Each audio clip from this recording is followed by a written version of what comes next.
Well, I'm showing 10 o'clock, so why don't we get started here? The webinar is going to be on reader advisory tips and tricks featuring Novelist. My name's Al Peterson, and I'm the outreach specialist here at the North Dakota State Library.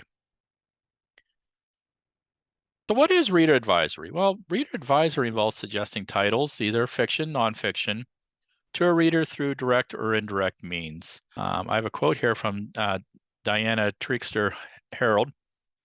That reader advisory is really the act of putting people together with the books they love. And so really, reader advisory is no different than when a waitress or a waiter suggests the daily specials or any other customer service, or somebody that works in a clothing shop recommends a particular shirt or a particular blouse or a particular outfit. Really, what we're doing is we're serving our customers with sound suggestions. And so reader advisory is a patron-librarian interaction. You want it to be a non-judgmental assessment of the personal preferences of the reader. This is an important point, Tim, to make here. You want to make sure that no matter what the person's reading, it's their choice, and you're there to help them find that material or find similar materials. These transactions are usually in person. They're usually a one-on-one in the library, but they can also occur over the phone. You can do it through email, chat reference, text, social media, or any other ways of communicating. But most more than likely, they're going to be in person. You're walking up and you're offering the help when a patron's having trouble finding that book on your library shelf. This is a perfect opportunity for reader advisory. Because a lot of times they're looking, the answer they're going to give you is, well, I'm looking for something to read. Now, it's two different types of reader advisory. There is a direct reader advisory, and there's also indirect reader advisory. First one we're going to talk about is direct reader advisory. This is that direct interaction between patrons and the librarian or library worker. That's very similar to a reference question as a reader advisory question. You're asking a series of questions to find out what the reader likes or dislikes, including genre, writing style, tone, pace, setting, plot elements, subject matters. What is what they like about their favorite books? You're trying to connect that reader with the elusive good book. And the real key to this is to get the patron to do the talking. You want them to do the talking, and you pick up the clues and the cues. For an example, I like this author as something similar. Is there another similar author or somebody who writes just like this person? And that's your cue. They're looking for read-alikes. Read-alikes are very similar in style. They're very similar in tone. They're very similar in setting, genre. And so you're looking for, when you start hearing these kind of cues, you want to search for a read-alike. Or do you have any books like this title? So then you're looking for, again, some similar book in a certain genre, setting, subject, plot.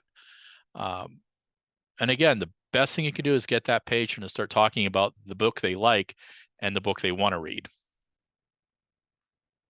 Another one is people who like to read books or reading series, and they started off with book one, and I need the next two books. You'll find this with Christian fiction, in my experience. Christian fiction is usually written in series.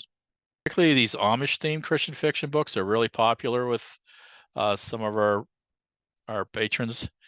You really need to look. And nice thing about it, on the back, a lot of times the back of the book in the description, it will say if it's book one, book two, book three. But yeah, they want to read those in order. And I'm sure we're all familiar with Lorraine Snelling books.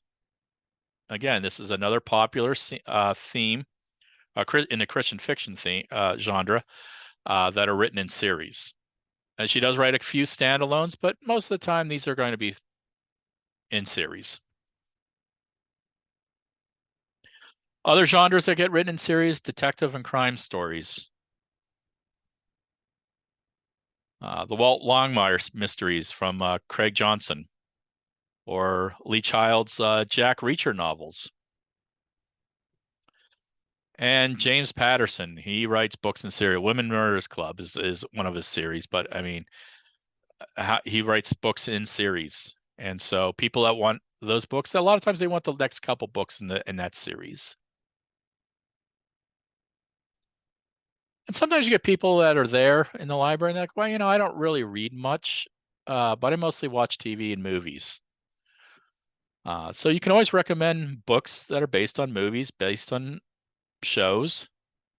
For an example, if they really were into Game of Thrones, you could recommend the series A Song of Ice and Fire by George R. R. Martin. That's what Game of Thrones was based on. I'm going to go back to the Walt Longmire mysteries because this has actually happened to me personally when I was working at the reference desk. Gentleman came in with his wife. His wife would check out her 20 large print books. And she mentioned, oh, he doesn't read. He likes to watch shows like Longmire. And I said, hey, I have just the books for you. And I checked out the first Longmire for him. And then the next time they came back, he checked out the next couple ones. And the next time he came back, he had to sign up for a library card because we were over her limit on her card. And so, listen to those cues about watching TV or movies. You might have somebody come in and say they just watched the movie Where the Crayfish Sing. Well, the book is called Where the Crawdad Sings, but still, that's currently playing on Prime or Netflix, one of the two. Also, there is a whole series of Star Wars books. Now, Disney Plus has been going off on different storylines in the Star Wars universe, Mandalorian and different Jedi offshoots in the Star Wars universe. Well, there are Star Wars books out there, Star Wars fiction that fills in the gaps. That if somebody's really into the Star Wars series and movies on Disney Plus, you can always recommend Star Wars books. Next style of reader advisory is the indirect reader advisory. This is a passive reader advisory. You're not actually interacting with patrons. And it's directed at a broader audience rather than one person. The most common one is going to be the theme book displays. So we have two different book displays here. One is book versus movie. This is a very clever display that has the book that is bound together with, it looks like rubber bands, with the movie. And so you check both of those out. You can read the book, you can watch the movie and decide which one you like better. The one on the right of the screen here is a detective book display.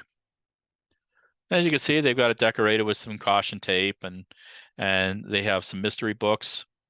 And that's a way of displaying and offering different types of mystery books and making suggestions to people. You've probably seen these reading lists on bookmarks. And so the one on the left here is just a very simple construction paper listing of different titles that they're recommending and some genres and some easy readers, looks like fairy tales, historical fiction.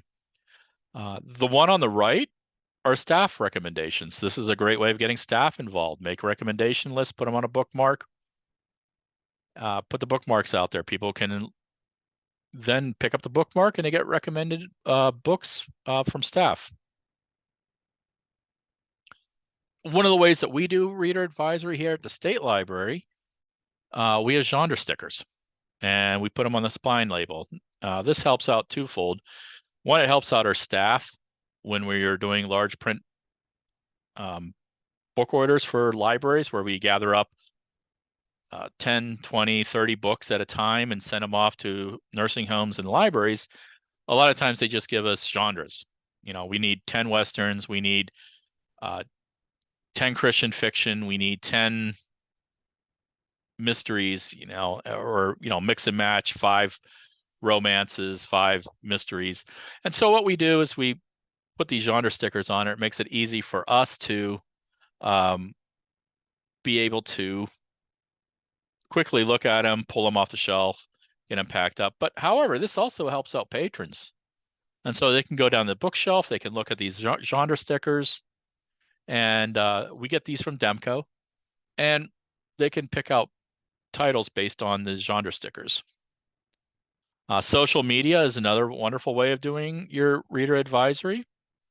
Recommended books, new books that are in the library, you can put them on your Facebook page, your Instagram page.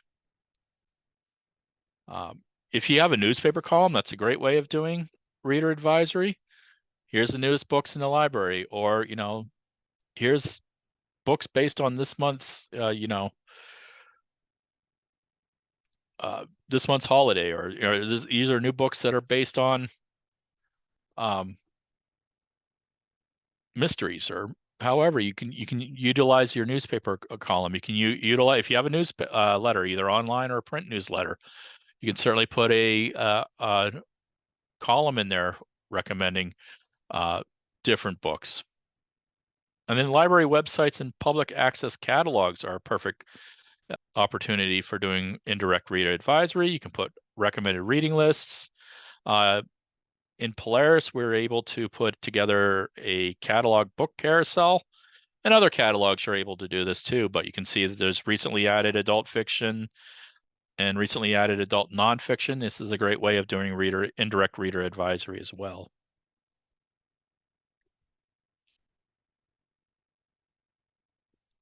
So next I'm going to talk about Novelist. And what I like about Novelist is that it makes reader advisory less daunting. Because Novelist is a comprehensive reader advisory solution. This is a database from EBSCO and is brought to you for use by the North Dakota State Library and through Minitex. Novelist will help you answer that burning question, what should I read? Okay, so this is the Novelist database. And I'm going to talk about some key features. There is a search box, and I will talk about that in a minute. But I really want to focus in on some of these key resources that are on the front page of this. There is a recommended reading list. And as you notice that this reading list is all broken down by genres and staff picks. And so if you have that patron coming in, they're looking for mysteries, and you're not really familiar with mysteries, click on the mystery one. It's going to bring up different categories in the genre. If somebody's looking for a lighthearted mystery, maybe fatally funny or crafty crime. And I'll bring up a recommended reading list. And again, if you're engaging with that patron and you're having them talk, you can make suggestions of these titles. See if they're in your library or if you need to do an interlibrary loan. In addition, there's some additional lists over here of different types of mysteries in that genre. I'm going to go back to the home page here. And in addition to having adult books, there are teen books,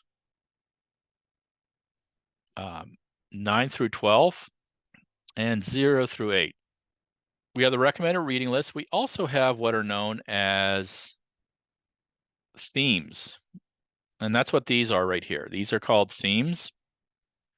Character-driven and sympathetic, reflective, thought-provoking, sardonic, witty, upbeat, and likable. So basically, they take two different themes, they kind of combine them together, and you have a recommended list. So if somebody's looking for an upbeat book, something kind of light, something they're going to like, you can always recommend one of these titles. And again, it goes through teens, 9 through 12, and 8 through 0, or 0 through 8. As you change through these, you can notice that the themes are changing. So action-packed and attention-getting. If you got that, especially a young boy, such as my son, who's getting into these books, like these Dragon Kingdom books. This is an excellent way to be able to make a recommendation if you're not familiar with this particular genre. Speaking of genres, you can also browse by genre. There's ones for adults, for teens, and for the different ages. I'll go to the adult one.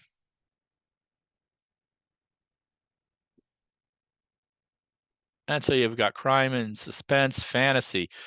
Again, if fantasy is not what you read normally, but you have a patron that's looking for fantasy books, this is a great way of taking a look at some different fantasy books, making some recommendations, finding out what they really are interested in, and making that reader advisory suggestion. Horror, gothic, mystery. I mean, there's all types of different genres that you can pick from. Science fiction.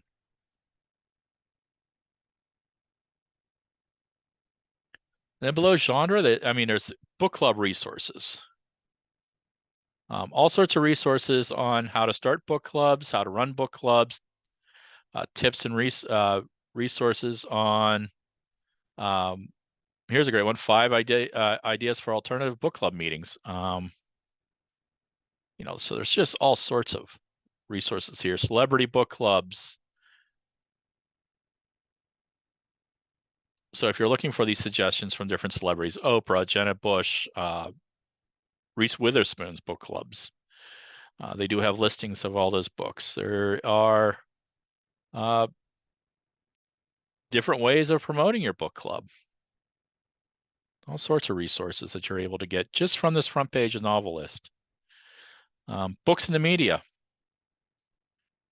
This is going to give you an idea of what books are being talked about. One of these is Page to Screen. This is a great resource for those people that are reading books or watch TV shows and may not realize there's a book about that TV show or that movie's based on. This is a new series on Prime, Daisy Jones and the Six. That was based on a book. Books that are being mentioned on shows like Good Morning America, NPR. You got books and materials on diversity resources. So if you're looking books with diverse characters, you're looking for, and not only just the characters, but different genres.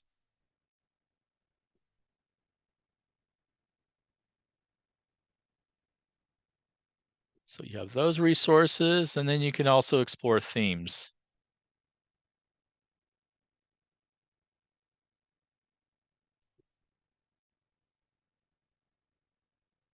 So I'm going to click on this Christian fiction one because Christian fiction has such a broad array of themes that you can now narrow it down to.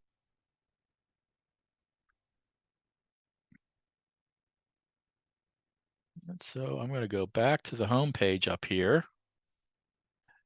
And you can also browse it by lists here. They have the same type of browsing that they have on the front page here.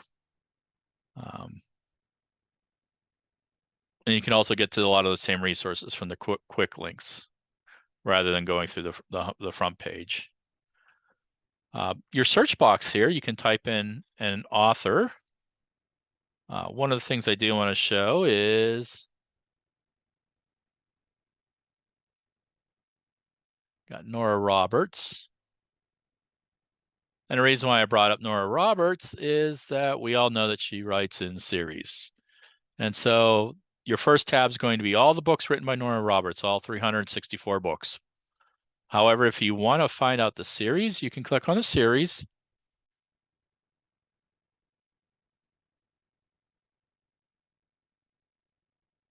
And you could sort this by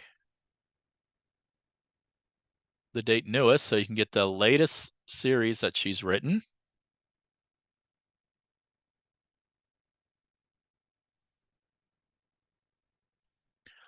I'm going to go to this one here. And it's going to tell you the name of the series and what book it is in, or which it is in the series. So this is book 1, book 2, book 3 of this series. And again, if you have those people that are reading books in series, this is a good way of figuring out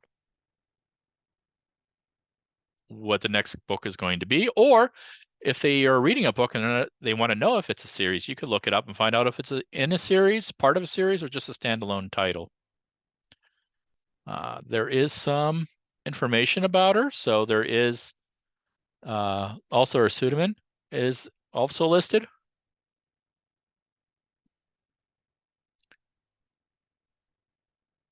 And they also have some articles about her from different resources.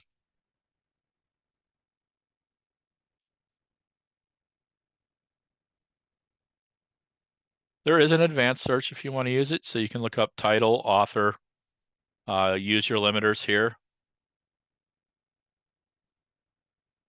So one of the things I do want to point out under, go back to the home page here. So you do have a search box that you can use. One of the things I do want to point out under quick links is something new is story element index. And so it goes a little bit more into what genre is, what are appeals, what are themes. So if you're not really sure what these terms mean, you can actually get into this index and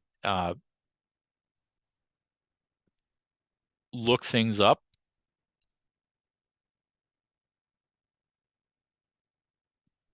And so if you heard a term like speculative genre and you don't really know what that means, you can get in there, you can look up what different speculative genres are.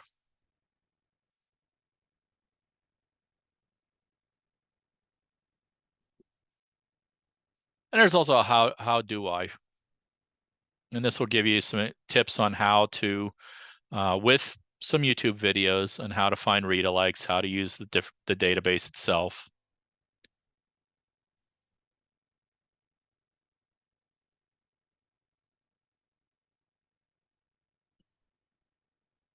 And so I know some librarians that will,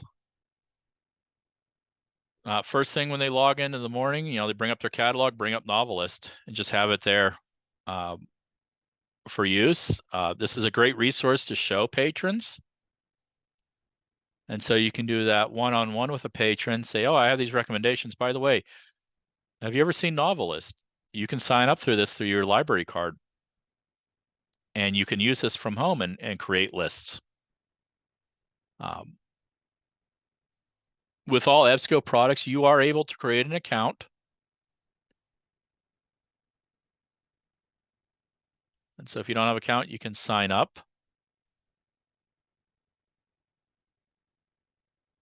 But the nice thing about creating an account is that you can create folders.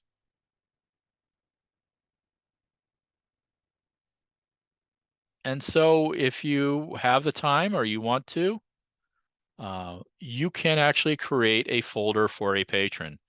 And so if you have a patron comes up to you with a handwritten note and says, these are the books I'm interested in, but I only want 2 at a time. And can you hang on to my list? You could actually create a folder, write all those titles in there, sign in when they come back, and you would have access to that information. You can put the books from novelists that you would have in your catalog or be able to get through interlibrary loan. You could put those into a folder and save that for that patron. It's just, if you want to go one step above your normal reference or reader advisory service, that's one option you can do.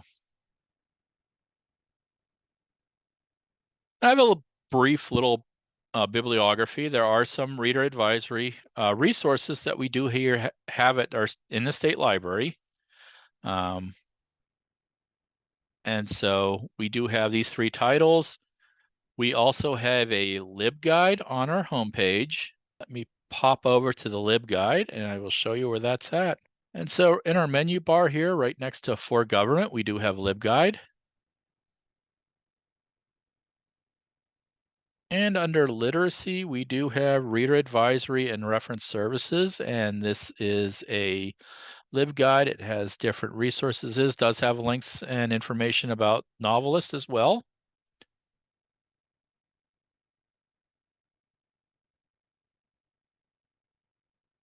And so this is another resource for looking up information on reader advisory and reference services as well.